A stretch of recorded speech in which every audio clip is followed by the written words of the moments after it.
Now, I want you to take a moment and think about something with me. Yesterday, July 29th, the Prime Minister of Canada stood in Red Deer, Alberta, deep in the conservative heartland of that country, right next to Premier Danielle Smith. And he said 7 words that ought to keep every serious person in Washington up at night. He said, "I don't see the value of it." He was talking about using Canadian energy as a bargaining chip against the United States. And on the surface, that sounds like a concession. It sounds like Canada blinking. But let me tell you something.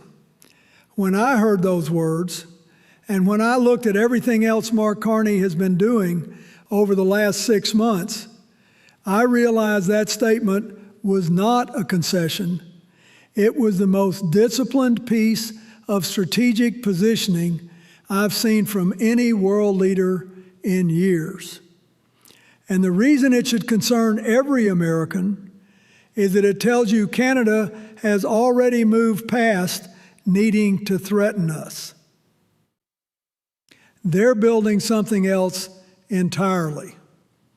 And we need to talk about how we got here, because none of this happened by accident.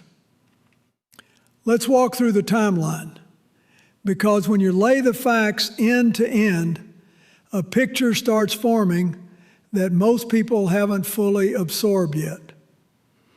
On July 1st of this year, the United States formally declined to renew the USMCA.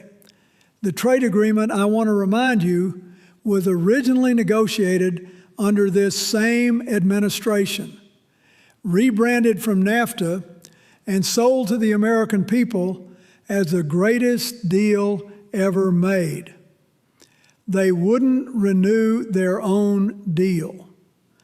That triggered what's called an annual joint review process, which means for the next 10 years, this agreement is in limbo, alive on paper, but unstable underneath.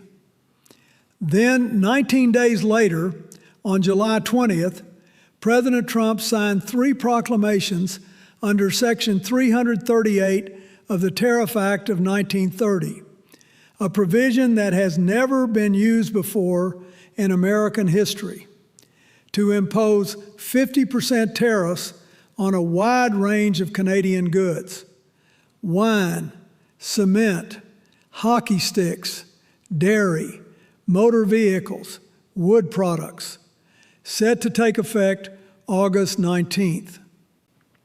And here's the part that matters. Those tariffs apply even to goods that would normally be protected under the USMCA. The very deal they refuse to renew no longer shields anything. Now, I care about the people who take time to watch something like this. And if you're here, you're someone who wants to understand what's really going on, not just the cable version. That's exactly why I keep telling people to go check the Bluebill newsletter. 5 minutes a day, and it lays out the numbers, the timelines, the details that a 3-minute TV segment doesn't have time to dig into. You deserve that full picture, and that's why I'm pointing you there. Now let's talk about what Carney has actually been doing. Not just what he said yesterday, but the whole architecture he's been assembling. On July 2nd, less than 24 hours after the USMCA non-renewal, Carney stood in Calgary with Danielle Smith and announced a formal agreement to build a new oil pipeline from Alberta through British Columbia to the Pacific coast. 1 million barrels a day. Direct access to Asian markets. Construction planned to begin September 2027. He overcame opposition from British Columbia by keeping the northern tanker ban in place while routing through the southern Trans Mountain corridor. He said something that day that I wrote down because it struck me. He said over 95% of all our energy exports went to the states. This tight interdependence, once a strength, is now a weakness. That's not a throwaway line, folks. That's a man telling you he's rewiring the economic foundation of his country. Then go back to January, when Carney flew to Beijing, the first Canadian Prime Minister to visit China since 2017, and cut a deal that opened Chinese markets to Canadian canola, lobster, crab, and peas in exchange for letting 49,000 Chinese electric vehicles into Canada. He unlocked what his government estimates is $7 billion in new export markets for Canadian farmers and ranchers. He signed 12 new economic and security accords in 6 months. He's pursuing trade relationships with India, ASEAN, and Mercosur. This is not reactive.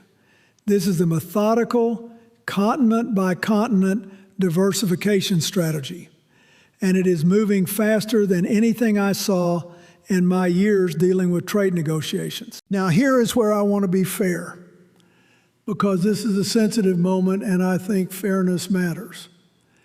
There are people who will tell you Trump's tariffs are justified, that Canada has put discriminatory caps on American auto exports, that Canadian imports of American alcohol dropped 81% in the last year, that Canada retaliated against earlier tariffs when most other countries didn't. And I'll grant you that some of those complaints have a factual foundation. Trade relationships get complicated. When I was in office, I dealt with contentious trade issues with Canada too. Softwood lumber, wheat, you name it. You don't run a $2 billion a day trading relationship without friction. But here's where I ultimately come down, and I think this is where the honest analysis leads. There's a difference between negotiating with a partner and punishing an ally. Section 338 has no expiration date. It wasn't designed for this.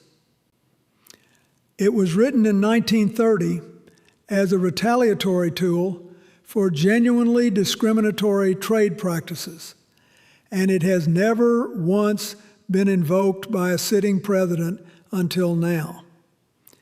When you use the most extreme legal tool available, one with no sunset clause, one that overrides your own trade agreement, you're not negotiating, you're escalating. And escalation without strategy is just damage.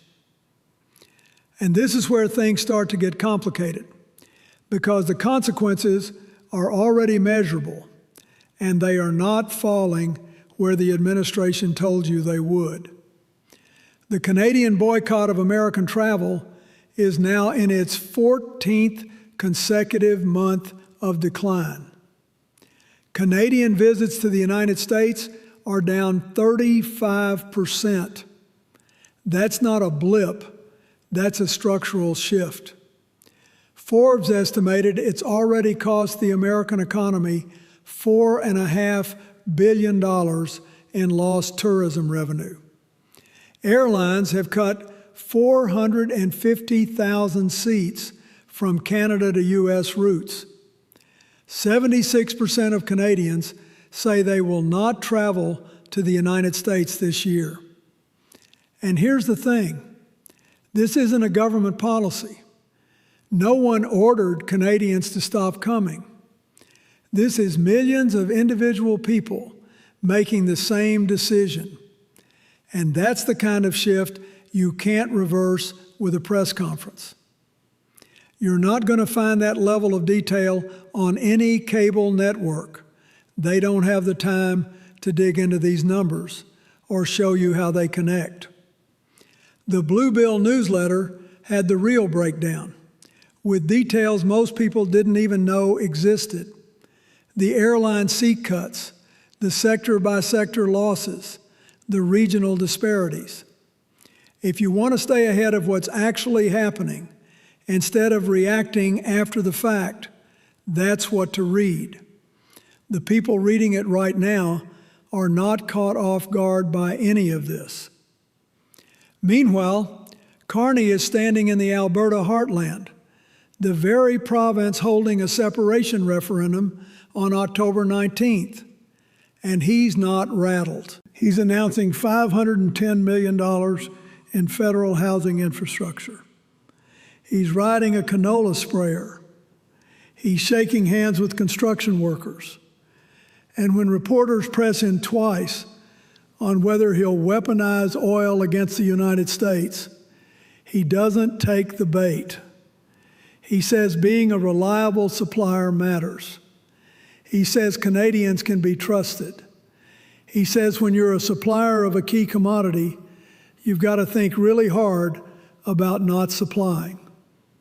And the reason that answer is so strategically devastating is that it says to every energy buyer in Asia, Europe, and the Middle East, we are the dependable ones. While the United States is tearing up its own trade agreements, refusing to renew deals it wrote, and imposing tariffs on allied nations through legal provisions from the Great Depression, Canada is signing new agreements, building new infrastructure, and telling the world it can be counted on.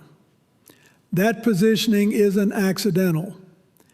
Mark Carney was the governor of the Bank of Canada and the governor of the Bank of England. He understands credibility the way engineers understand load-bearing walls. You don't blow it up to prove a point. Now let me tell you what I think happens next, because I don't believe this story ends well unless somebody changes course. On August 19th, those 50% tariffs take effect. Canadian businesses will feel it. American consumers will feel it too. And the administration doesn't talk about that part enough. Every tariff is a tax, and it's paid by the importer, which means it gets passed along to the person buying groceries or building a house. On the Canadian side, Carney will continue doing exactly what he's been doing, diversifying trade relationships, building pipeline capacity to Asia, deepening ties with China, India, and the EU. He set a goal to double Canada's non-U.S. exports in a decade, and I believe he has the institutional discipline to do it. Meanwhile, you've got Alberta, Canada's wealthiest energy province, holding a referendum on separation, with polls showing 72% voting no. But here's the deeper irony. Trump's trade war, which was supposed to bring Canada to its knees, has actually united Canadians more than anything I've seen in decades. Carney said it himself at the Premier's meeting in Charlottetown. The country is more united, ambitious, and determined than it has been in a generation. The separatist movement in Alberta is losing steam precisely because the external pressure gave Canadians something to rally around. That's a lesson as old as statecraft itself, and it seems like nobody in Washington remembered it. So I'll leave you with this thought, and I mean it sincerely. America's greatest asset has never been its military power or its economic weight alone. It's been trust. It's been the knowledge that when the United States makes a deal, it means something. When we shake hands with an ally, that handshake holds. What I'm watching right now is the systematic erosion of that trust with our closest neighbor, a country we share the longest undefended border on earth with.